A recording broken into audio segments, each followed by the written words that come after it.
The 813th edition of the MMA Gambling Podcast on the Sports Gambling Podcast Network is brought to you by Underdog Fantasy. Sign up at UnderdogFantasy.com using promo code MMA SGPN to get up to $1,000 in bonus credits.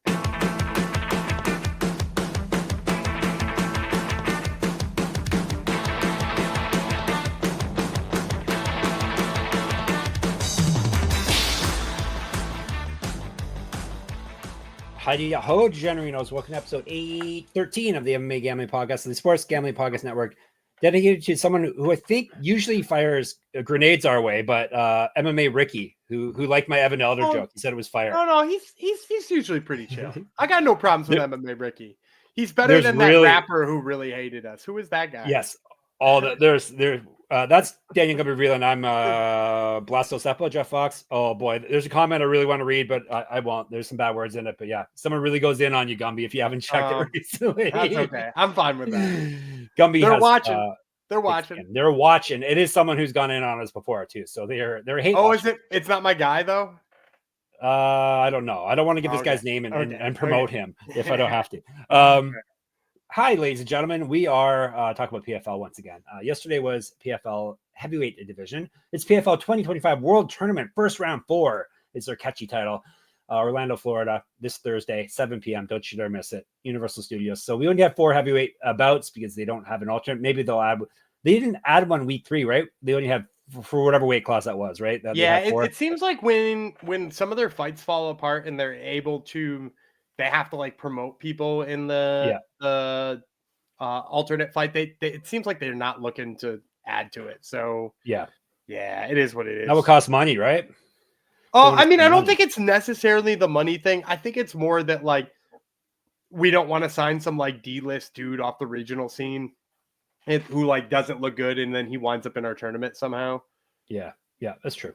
That is true. All right. So today, that was yesterday. That was the big boys. Today, slightly less big boys, or big boys that diet down to 205. It is the light heavyweights. 5 bouts. So we do have an alternate bout. Thoughts on the heavyweight, on the light heavyweight class here? Anyone missing? Anyone you're really excited about? Go ahead. I mean, I mentioned it yesterday. Corey Anderson would have been a good pick. Vadim Nemkov, who seems to be out of contract now. Like, those guys would have spruced this thing up a little bit, made maybe the bottom of the list look a little sharper. I mean, like the top of the list is who you want to see. The problem is just they had some of the top of the list fight the top of the list, in my opinion. You know, like this main event is probably the 2 front runners to win it, right? Whoever wins that main event has to be the odds-on favorite to win. And I mean, obviously, we'll be breaking down that fight a little bit later, but like, yeah, Phil Davis, Rob Wilkinson. Is there any reason to have them fight in the first round other than maybe you don't like one of them? I don't know. It seems like a weird move for me. Yeah. All right.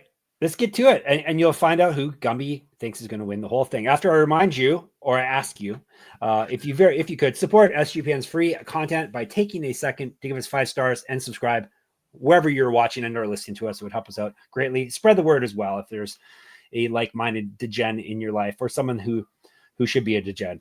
Send them our way. All right. Like I said, PFL 2025 World Tournament, First Round 4, Orlando, Florida, this Thursday night.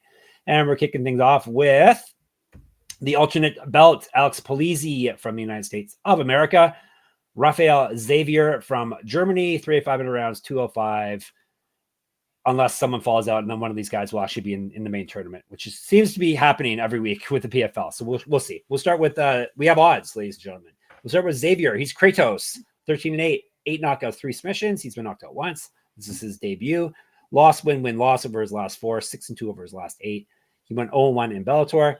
Used to fight at 185. 2014 Pro MMA debut. 1 inch of height, 6 inches reach over Polizzi, plus 145. Easy Polizzi, 11-4, 3 knockouts, 5 submissions. He's been knocked out twice.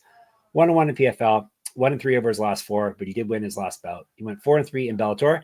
He was the LFA, RIP, LFA champion, minus 180. I'm gonna go dog out the gate today. I'm gonna take Rafael Xavier. I kind of liked his fights in Octagon. And I know he's coming off that loss. That loss is actually to a guy we're going to talk about later, Simeon Powell. But he had Powell knocked out at the end of the first round. Like he threw a right hook, dropped Powell, was following it up. The bell rang. the ref probably could have waved it off anyway. Like one of those like 5-minute KOs that you see like when the announcer says at the 5th minute, it's just at basically expired. Or like when what was it, Merab Dvalishvili got submitted by Ricky Simone early in his career, where he was just unconscious when the bell rang. Like it could have been that, but instead, like they let him wake up and gets a rest period in, and Xavier wound up dropping that fight. But like, I liked his fights in Octagon because he comes forward. He's not afraid of anybody throwing back his way. He throws every single punch with the like meanest, cruelest intentions he possibly can. And he's physically very strong. Ultimately in that Simeon Powell fight, I think he gassed himself out a little bit, but like his strength holds up in the clinch pretty damn well over the course of 5 minutes or 15 minutes rather. And so, and Polizzi, for those of you who've never seen him, this guy is very crafty on the mat. Like his jiu-jitsu is top notch. If I'm not mistaken, he beat, this is a deep pull, I think he beat Jamal Pogues for the LFA light heavyweight championship with a heel hook. If I'm remembering that correctly. So like he's got weird, and he was on top when he got the heel hook, was the weirdest thing. And then he just like fell back for it, which is a bold ass move. You have to like really believe in your jiu-jitsu game to go for something like that. And he does. But the problem is I just don't really feel like he's going to catch Xavier with that kind of stuff. If he doesn't catch Xavier with that kind of stuff, it does mean he's going to have to box with the guy, or, if he falls for a heel hook and doesn't finish it, like Xavier throwing ground and pound on you is exactly the last thing you want in this fight. So I'm going to take Rafael Xavier. I just think the power is going to play up. I don't think the striking of Polizzi is fast enough. And I don't trust his jiu-jitsu to get going. All right. We are in on Kratos here. You don't want Kratos on top of you hammering stuff down, that's for sure. So Xavier is a pick. Another dog he's kicking the day off with, which is nice. Let's move on to the first tournament fight proper. Sullivan, Cauley from the United States. Marcelo, Nunes from Brazil. 3 5-minute rounds. Let's break her down. Nunes, 11-2. 3 knockouts, 8 submissions, and he's been knocked out twice. He owes his rounds, damn it. 4-1 in PFL. He's won 2 straight and 6 of 7. He's not lost since April 2023. He's fought at middleweight and heavyweight. 2013 pro MMA debut. 4-0-2 as a pro grappler. 2 inches reach over Cauley. Plus 110. Sully is Cauley's nickname. 6-1. 5 knockouts, 1 submission. And he's been submitted once. He owes his rounds too. Damn it. This is his debut in PFL. He won his last bout via submission. That was back in August of 2023. He's not lost a belt since March 2023. He went 6-1 to Bellator, RIP. 8 years younger than Nunes. Minus 150. I'm going to go Sullivan Cauley here. I think the big piece for me, so like, if I'm not mistaken, and this is still a gym, because I haven't seen anybody out of this gym in a while. If I'm remembering right, he's an Arizona Combat Sports guy. Yeah. You remember Arizona Combat Sports? Right. Yep. It was originally like Cain Velasquez, Ryan Bader, CB Dalloway was down there. It was just like a bunch of Arizona State wrestlers and guys who wanted to throw big bomb right hands and like take people down. And like Sullivan Cauley, if he's not from that team, which I think he is, but if he's not from that team, he's got Bader in his picture, I think. So, okay. Yeah. Okay. Yeah. So he fights like that. He fights like, and I think I remember him having Bader in his corner in one of his earlier fights, which is why I think I remember this. But like, regardless, he fights like that. So he fights with like a big, heavy top game. It's punishing. It's good in terms of its position. It's explosive, but not in a way that's like sloppy explosive. Cain and Bader were always really great wrestlers and explosive, but they weren't like wasting energy. They were just explosive to the hips. And Cauley's kind of the same way. He does a good job driving through his takedown attempts, which makes it so that he doesn't have to, stall against the cage and then go to get the hips and things like that. Like he just drives through them and he winds up with them. Nunes, on the other hand, is a guy who I don't necessarily trust his takedown defense. He's a guy who loves his jiu-jitsu so much that sometimes I think he gets complacent on his back. He'd rather just like throw up a bunch of arm bars and triangle attempts and stuff like that than get his ass up and try to be at a better place for this fight. I think that's bad news against Cauley. I think he's going to eat a bunch of punches there. And then in addition to that, like, I kind of think Cauley could just choose not to go to the ground with the fun BJJ specialist in Nunes, because I was watching one of Nunes' most recent fights and man, he is just waving punches out there. Like they don't look fundamental at all. He just kind of looks a little out of his element. in the striking. And then on the other hand, Sullivan Cauley, I mean, like, I've seen him put people away with the hands. Again, it's kind of, it brings you back to what I just said about him being like a junior Bader or a junior Cain Velasquez, in that, like, both of those guys would once in a while just remind you that they have a heat-seeking missile for a right hand. And, like, when Cain knocked out Big Nog, or I'm trying to remember any of Bader's signature knockouts, which is such a silly sentence to say, but like any of the times those guys just decided to uncork one. Like, I think Sullivan Cauley has that here, with Nunes being like off balance with his, like, weak striking attempts. I think Cauley could knock him out too. So give me Sullivan Cauley here. I'd kind of be intrigued on what a KO prop looks like for him. So, keep an eye out for whether or not my bookie's got that going on. Yeah, I'm going to tell you about them in a second. You also, you said the alt title of our episode in that breakdown as well. So man, good job, Gumby. I keep just dropping you breadcrumbs. You're stumbling across gold, just gold. All right, before we get into more golden picks, let me tell you about Edge Boost. Edge Boost is the first ever bet account built for bettors, ensuring all gambling transactions are approved, no usage fees, no minimums, earn cashback rewards, and 100% approval for all betting deposits. Sign up today at edgeboost.bet with our promo code SGPN. Deposit $25 and Edge Boost will match the deposit. That's edgeboost.bet, promo code SGPN. And MyBookie, we just mentioned them. We're brought to you by MyBookie.ag. MyBookie is your place to bet on every sport, including the NBA playoffs, plus props for every game. For the true degen, the MyBookie money bag. MyBookie accepts customers from a ton of locations, easy deposits, and lightning fast payouts using crypto. They will have all the PFL lines. If they don't already, I'm pretty sure they do. So check it all out on MyBookie.ag. And when you do, use our code when you sign up there, MMASGPN. That way you get 100% deposit match up to $1,000. Terms and conditions apply. That's mybookie.ag, promo code MMASGPN. All right, so we are in on Xavier. We're in on Cauley. Good odds thus far. Let's see what we got next here on the light heavyweight tournament. We are moving on up the card, and we're going to Karl Albrektsson. He is from Sweden. Simeon Powell. He is from England. 3 5-minute rounds. We'll break it down with Albrektsson first. He's king, Albrektsson. 14-6, 7 knockouts, 3 submissions. He's been knocked out 3 times, submitted once. This is his debut in the PFL. He's 1-3 over his last 4, 5-3 over his last 8. Got TKO'd in his last bout. He went 2-3 in Bellator, RIP. Regional champ. Used to fight at 265. That would be heavyweight by my math. 2012 Pro MMA debut. He's a Standa world champion, plus 150. Powell, smooth Powell. 10-1, 4 knockouts, 3 submissions. He's been knocked out once. 5-1 in PFL. He won his last belt. He went 1-0 Bellator, RIP. 6 years younger than Albrektsson, 3 inches taller, 10 inches of reach advantage. That is correct, ladies and gentlemen. 10 inches. Minus 180.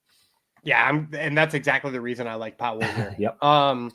And like, let's be honest here. Albrektsson is a guy who has gotten away with basically by being like a better grappler than a lot of his opponents and scoring victories that way. He is fun to watch grapple when he can get to it, sort of similar to what I was just talking about with Marcelo Nunes, and probably what we're going to talk about with Antônio Carlos Jr. next, is that like when he can get to his grappling, he's really fun.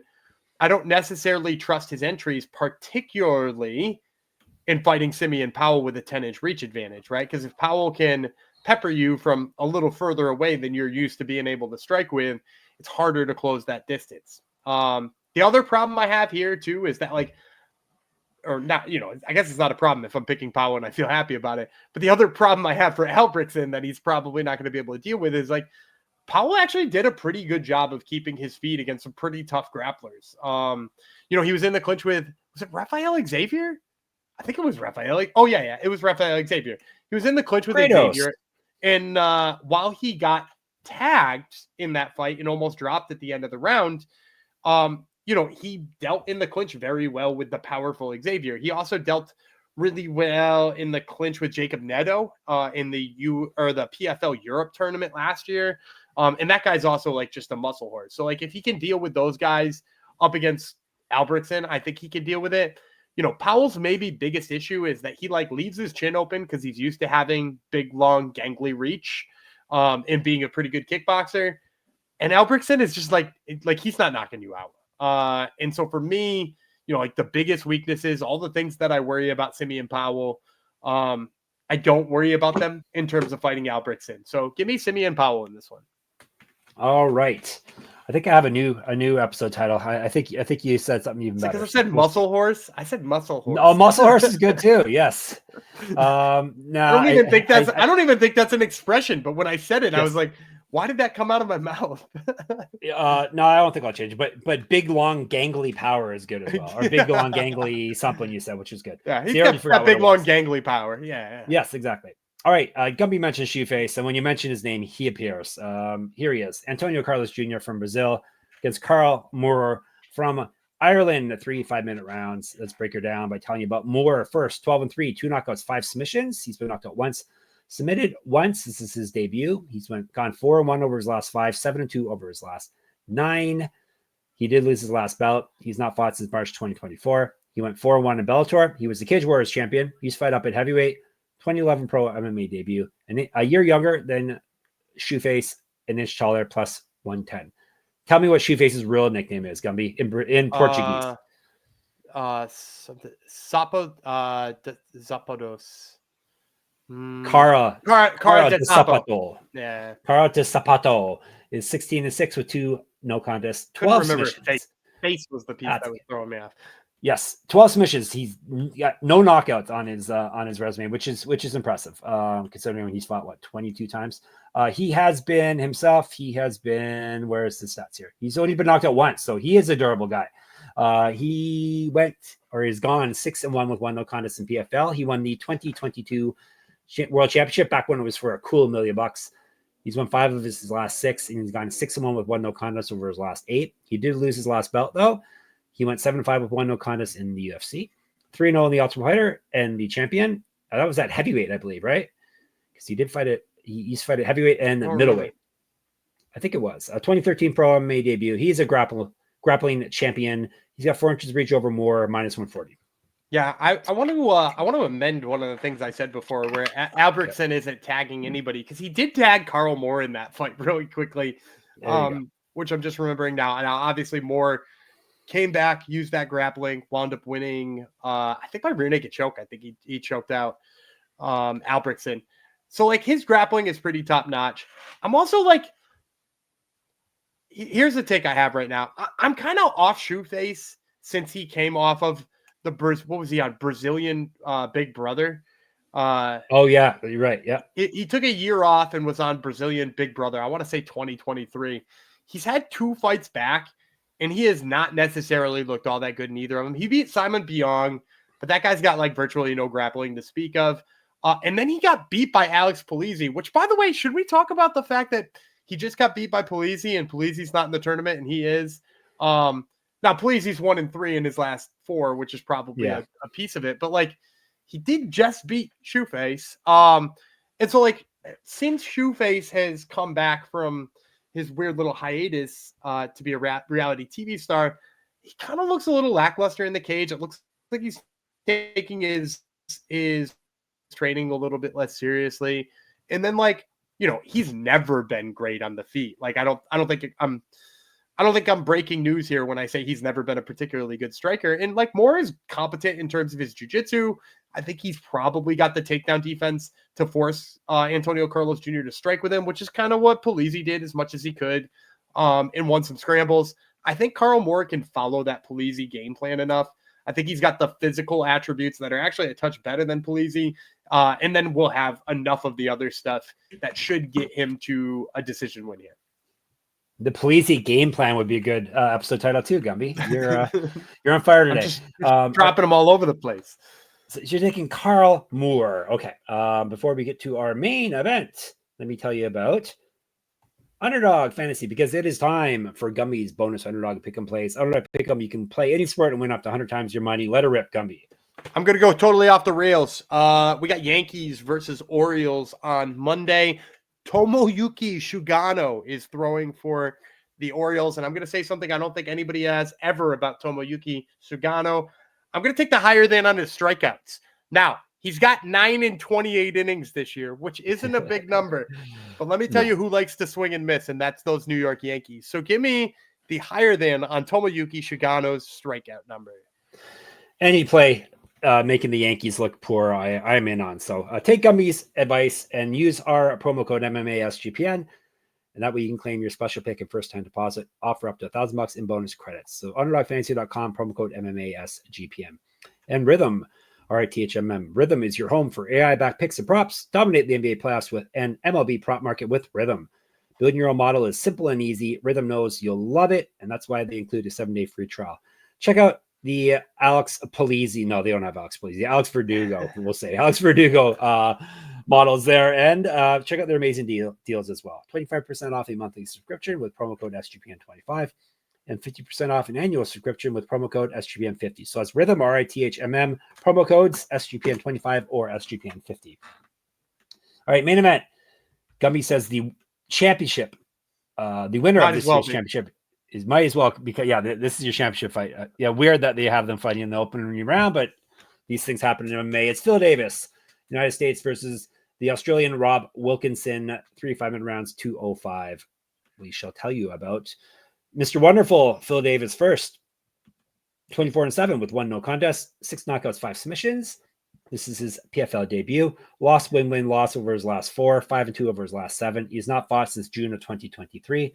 He's not won since March 2022. He went 11-4 in Bellator, RIP, and was the champion.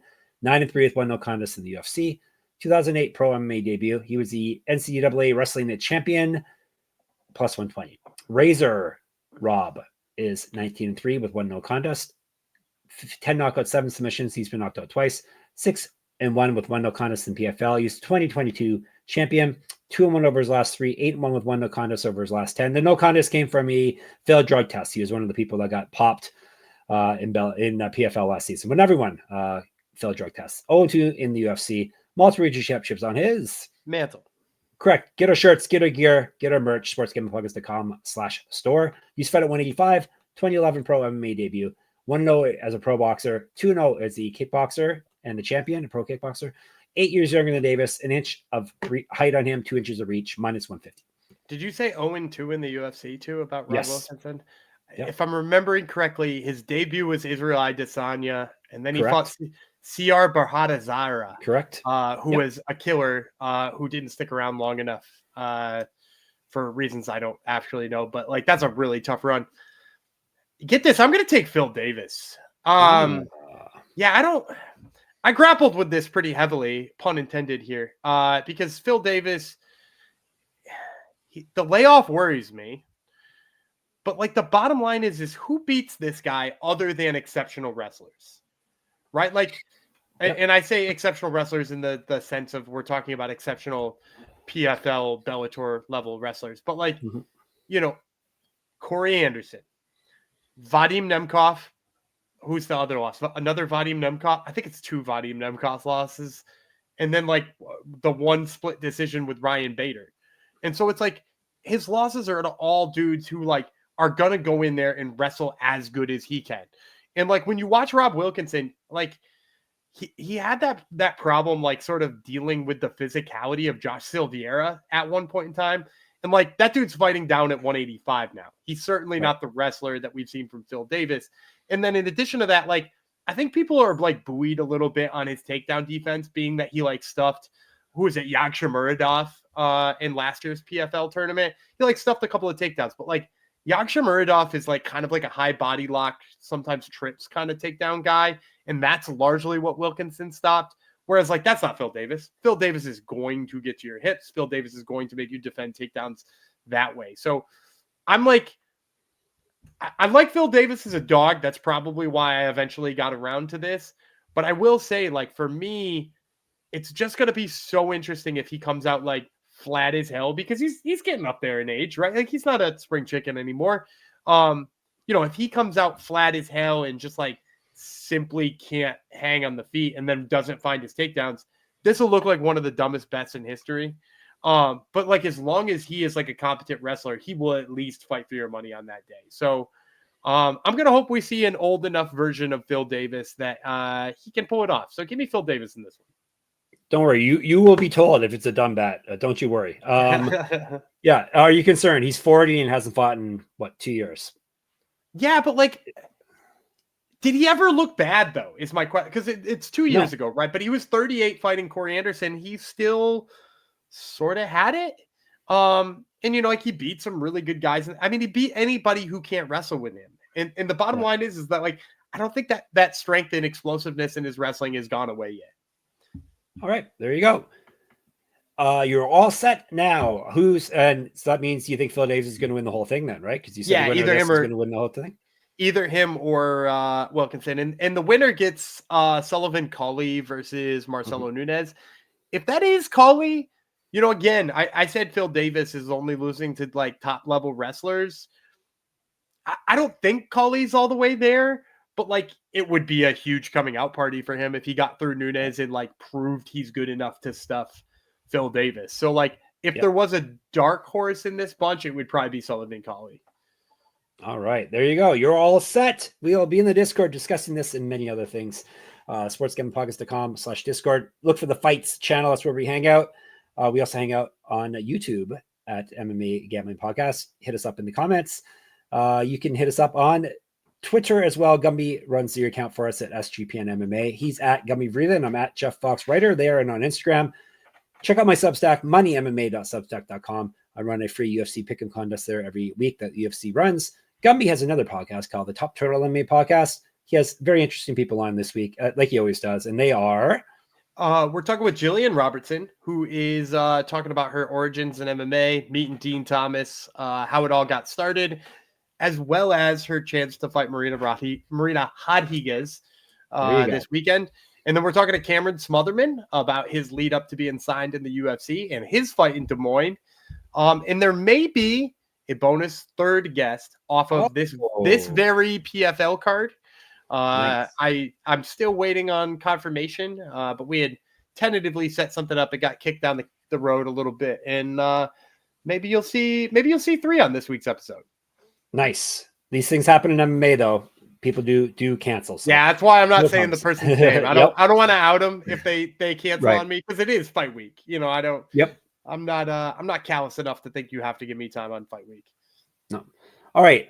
Thank you for giving us your time, though. Of course, sportsgamblingpodcast.com is where you can find all our stuff. sportsgamblingpodcast.com/store, sportsgamblingpodcast.com/Patreon. Now I say thank you for giving us your time, and Gumby will bid you farewell until tomorrow. All right. I'm Dana Gumby Vreeland. He's Big Jeff Fox, and we will see you tomorrow.